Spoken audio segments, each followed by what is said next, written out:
Jordan Bardella is the rising face of France's far right.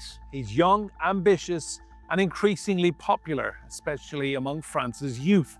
Bardella has been leading the National Rally Party since 2022, and with Marine Le Pen facing a political ban, he could well be the party's presidential candidate in 2027. So, what do we know about Jordan Bardella?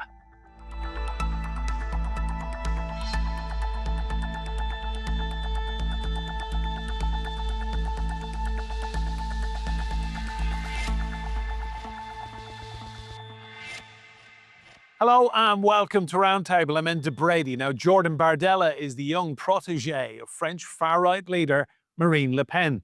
She's asked the 29-year-old to prepare for the presidential elections in 2027, as she's currently banned from running for public office due to an embezzlement conviction. So, who is Jordan Bardella, and how could he shape the very future of French politics? At just 29, Jordan Bardella is leading a new generation of far-right politics in France. When Marine Le Pen stepped down from party leadership in 2022, it was Bardella who stepped up. Raised in the working-class suburbs of Paris by an Italian single mother, his upbringing differs from other political heavyweights. He says growing up around poverty and violence shaped his beliefs. When he was just 16, Bardella joined the National Rally Party under Marine Le Pen's leadership. After starting a degree in geography, he dropped out of university to focus on politics full-time. By 20, he was elected a regional councillor. Bardella quickly rose through party ranks with a clear message: defend France's borders, challenge the EU, and restore national pride. Here at the National Assembly, Jordan Bardella is no longer just a political outsider. His party, National Rally, now holds major influence, and with Marine Le Pen currently out of the presidential race, all eyes are on whether Bardella will take the next step towards the presidency. Beyond national politics, Bardella is expanding his reach across Europe. He now leads Patriots for Europe, a far-right alliance in the European Parliament that includes Hungarian Prime Minister Viktor Orban. Bardella also has a strong online following, using videos and social media to connect with young voters. He's framed himself as the voice of what he calls the forgotten French, those who feel sidelined by the globalization, immigration, and political elites.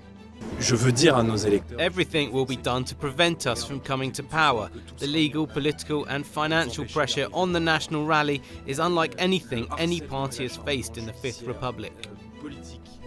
That mounting pressure includes legal investigations into the National Rally itself, and it may push Bardella into the 2027 presidential race. So, could Bardella truly reshape French politics, or will the far-right's past continue to hold him back?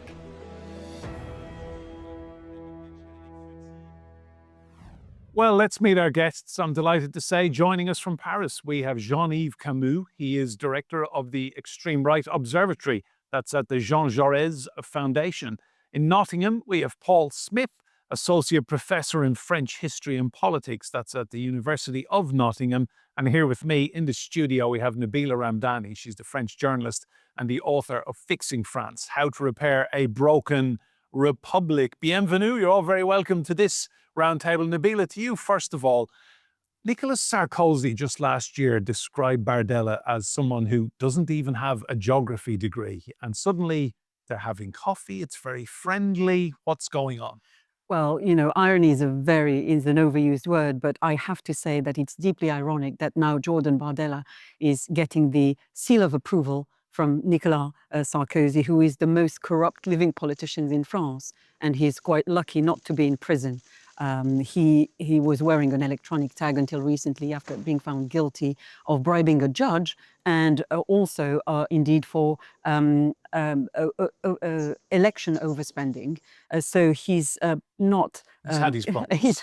Absolutely. And I think for Bardella to seek, Sarkozy's approval seems to be pretty desperate in an attempt to win over the centre-right through Sarkozy, as it were. But as you quite rightly said, in the past, Sarkozy ridiculed Bardella for for his lack of formal education and indeed for failing his geography degree, which is a pretty which is a pretty sad thing to do, I'm afraid.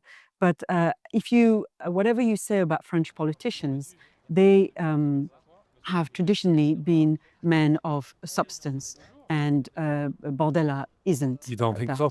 Jean-Yves, just give us your impression of Jordan Bardella. Is this guy presidential material, really? The fact that Bardella does not even have completed his formal degree is an asset, according to me, because he's a populist. And many French politicians are have a very good formal educations, but many voters say they have a very good formal education, no doubt about it, but they've done nothing sound for our country, and especially nothing sound to protect us. So he's a perfect guy who can say, I'm the man of common sense. I'm not a man of formal knowledge. I'm not a man of universities. I'm not a man from the and a man of common sense. I'm one of you. Paul, give me your impression of Bardella then. I mean, this guy seems to have had a pretty charmed existence so far, doesn't he? 29 years of age, patronized by the Le Pen family, and he has become a household name in French politics. I mean, can they really have a 29-year-old run for the presidency? Well, let's take that question in two parts. The first one is, he got the golden ticket in being picked as being the young man to kind of become the poulain, the protege of Marine Le Pen. He comes through the youth movement, becomes involved in the party. I mean, the reason he gives up his degree is so that he can get into politics. So that's the first thing. And then he gets picked up by as I say, by Le Pen. First of all, 2019 runs the European list. Then same again in 2024, and does pretty well on both occasions. Let's be honest about it. Is he presidential material in the classic sense? No, but so much in politics now has been kicked up in the air, and I think that what both Nabila and Jean-Yves have said is absolutely true. Particularly what Jean-Yves has said about this identification that there's been a rejection of politics, not just in France but across the piece, and he's different. So although you and I might think that there's no substance behind it, and there is very little substance behind it, actually, to voters, that might not matter. Nabila, talk to me about the attraction of Bardella. What's his appeal to voters? Well, I think, he's an articulate young man. He's very dynamic, and that clearly appeals to especially young voters. But in my view, I think he's a bit of a caricature in the sense that he looks like the traditional far-right recruits in the post-war period. And I have to say that he fits in perfectly within the image of the National Front. You can absolutely see him in being part of the National Front in the 70s and marching through the streets and scaring people, to be honest. But he would argue that his image is actually much more soft and youthful, and therefore there's an appeal in that. And clearly, if you look at Emmanuel Macron, he's the classic boy next door, clean cut, a softie, and that helped him a lot, especially at election time. But I think Bardella's big problem is that he's a bit fake. I've seen him speak on a number of occasions, and he's completely out of his depth when it comes to the crucial issues such as the economy. He's all over the place, and he just regurgitates carefully constructed messages, which is part of the national rally messaging. But if you ask him proper questions, he falls apart. Has he got the political acumen, do you think, to navigate this, the relationship with Le Pen, and then to take on someone like Bruno Retailleau, the Interior Minister, presumably in 2 years' time? Well, I think he frankly owes everything to the Le Pen family, and especially to Marine Le Pen, and he remains extremely loyal to Marine Le Pen. But we've already seen cracks emerging and a bit of tension between Marine Le Pen and Bardella, not least because Marine Le Pen has seemed to humiliate him publicly, for example, by saying that he didn't know anything about France's overseas territories, and especially New Caledonia. And to be honest, he seems to be angry at Marine Le Pen for dragging the party into a corruption scandal. He would have loved to be Marine Le Pen's prime minister in 2027 and be a presidential candidate himself later on in 2031 or even 2036. But the party is completely has been dragged into hugely grave political scandals involving corruption, and he's really upset that this could end both hopes for the party, for Marine Le Pen and himself. Jean-Yves, talk to me about the relationship right now then with Marine Le Pen. She has done so much for Bardella, but as Nabila just said, there seem to be cracks appearing in that relationship. Well, I don't see big cracks for now, because anyway, if Marine Le Pen cannot run in 2027, if the courts say she's not able to run, and we will know that next summer, there's only one fellow within the party who can be the candidate, and that's Bardella. So he does not need to split from the party. He only needs to wait until the decision from the court comes, and then he will be the candidate, or he will be the candidate next time. I mean, Marine Le Pen, in my opinion, will run in 2027 if she's allowed to.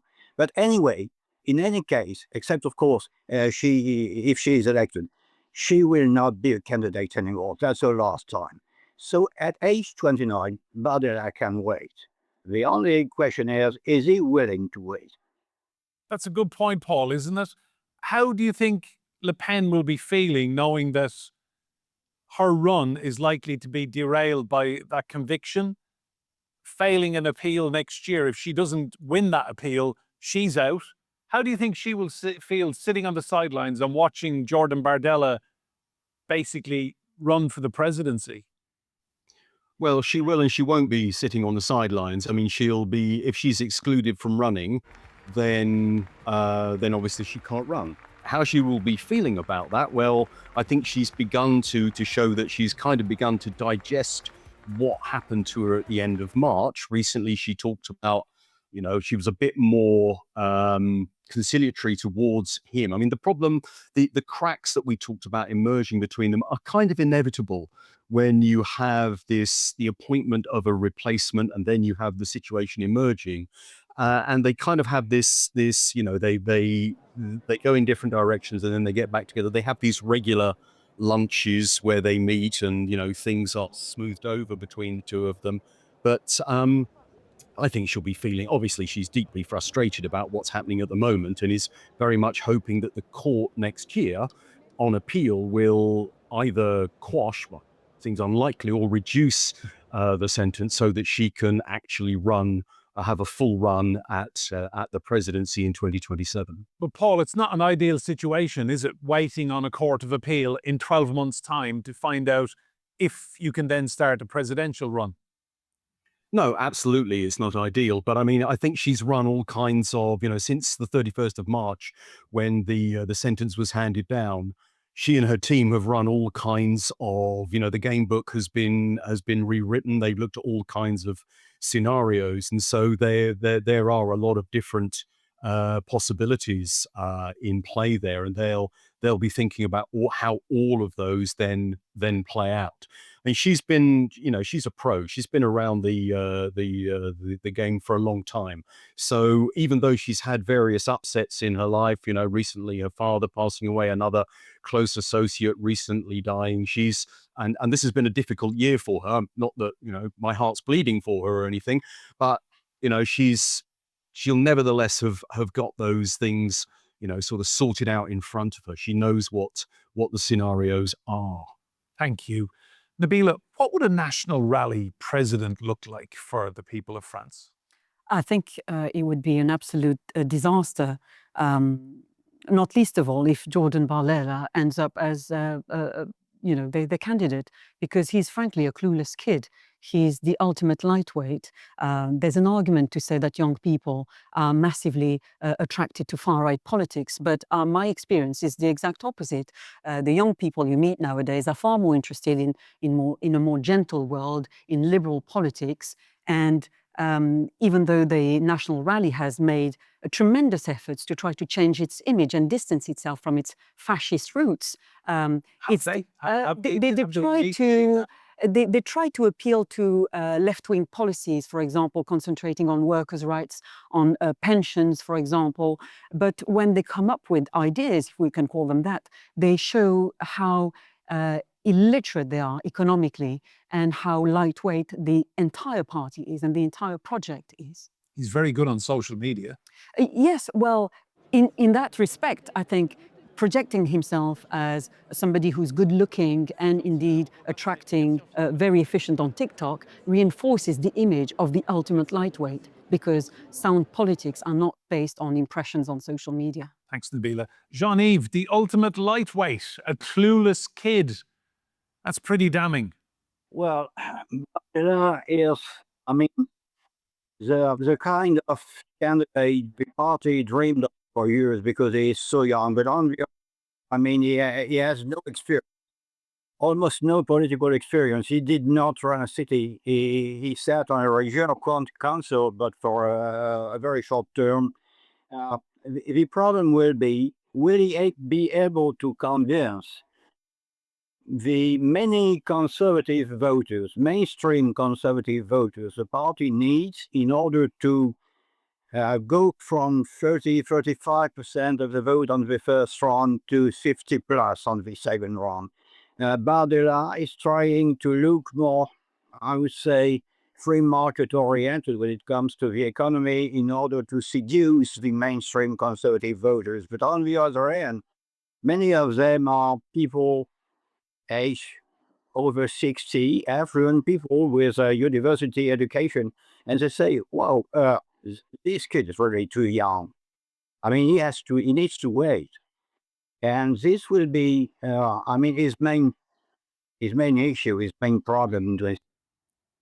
Thanks, Jean-Yves. Paul, to you, if this comes down to a straight scrap between Jordan Bardella and someone like the current Interior Minister, Bruno Retailleau, Retailleau's a very well-respected, experienced political bruiser. He will eat Bardella alive, won't he? Okay, well, let's work through that scenario. I think the thing about Retailleau is that actually, until he became Minister of the Interior, he wasn't particularly well known. Yes, he's experienced. He's been a senator for a very, very long time. He's very well known in his own area in the Vendée in the west of France. And yes, he is, as you say, a political bruiser. And one would imagine that he would eat Bardella alive. The big problem that, in a debate, I think we can all agree that when it comes to TikTok and snappy slogans, Bardella is good. When it comes to anything with any depth to it, then he is completely out of his league. The problem in a runoff election is who is going to vote for, in that scenario, are left-wing voters going to turn out and vote for Retailleau? Are they going to abstain? There are versus Bardella. I can't imagine left-wing voters voting for Bardella, but Retailleau is a very difficult sell for left-wing voters as well. So it becomes, that scenario actually becomes a very challenging one. But I think anybody, if we look at all the candidates, Retailleau is not the only candidate. We've got Edouard Philippe who wants to run. We've got a whole bunch of other right-wing candidates. So the right is, doesn't really know who it wants to have as its candidate. And let's not get started on the left. But pretty much anybody with any kind of political experience will run rings around Bardella. The big question is, does that matter to the electorate? Thanks, Paul. Nabila, your recent book, Fixing France, looks at all of the issues. What do you think the number one problem is to fix for a new French president after Macron? Well, I think the fundamental problem to be fixed is a constitutional one. The very fact that the Fifth Republic, which was created out of the Algerian War of Independence, was meant to be an emergency measure to bring order over the chaos of the war, a conflict that has also spilled over on mainland France.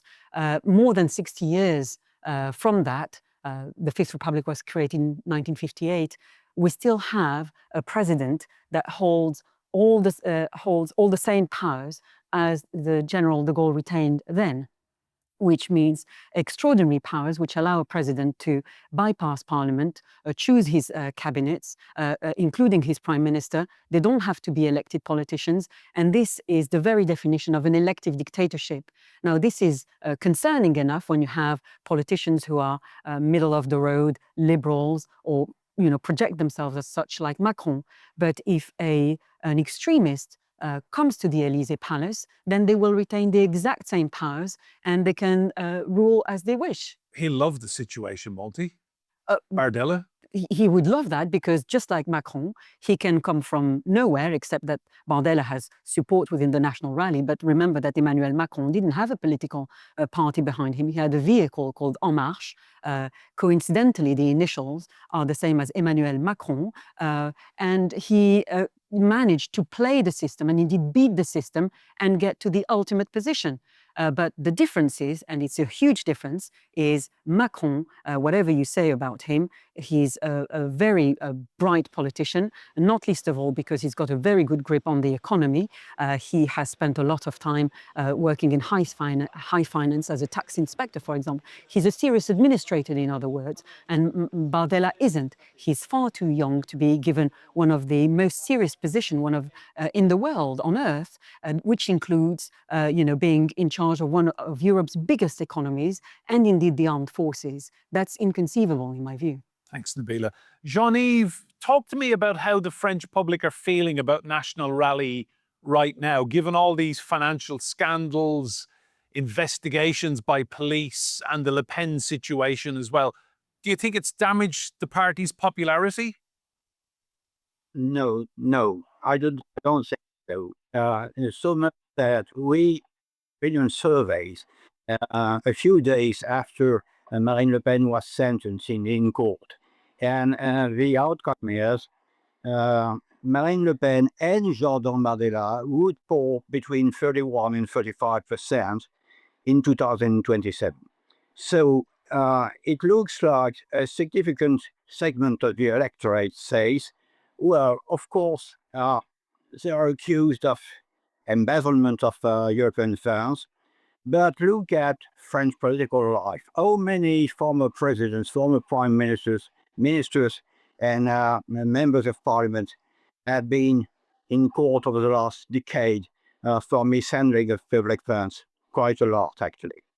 And so let's give a chance to the candidates that will not only make minor adjustments to French politics, but change everything. And the only guy who can change everything is the candidate of the National Rally. Of course, I do not pretend that once in power, they would be able to change anything to the country's situation. And Emmanuel Macron is, that's true, a much better economist and a much better administrator. But a significant portion of the French do not trust in the system anymore. Thanks, Jean-Yves. Paul, that's a fascinating point, isn't it? I mean, a big punch to the face of the system, a Jordan Bardella run for president, it would be an extraordinary result. Yes, absolutely. And there's a very strong feeling within the French public, whether it's on the far right or indeed on the left and the far left, of wanting to give the political class a slap in the face, to teach them a lesson. So, you have Jean-Luc Mélenchon on the far left talking about the Sixth Republic. And at the same time, you also have the National Rally talking about a real sort of, as I say, a slap for the political elite. But I think Nabila's right as well, that if Bardella or even Le Pen were elected president, they probably wouldn't do, in fact, very much to change the system, because, as François Mitterrand once said, who was a big opponent of the early Fifth Republic, it wasn't made for me, but it suits me very well. And there's a great deal of power accorded to the president. Nabila, 2 years out from this election, will the political class in France start listening? Because Bardella looks like he's going to just keep using social media and keep growing in popularity.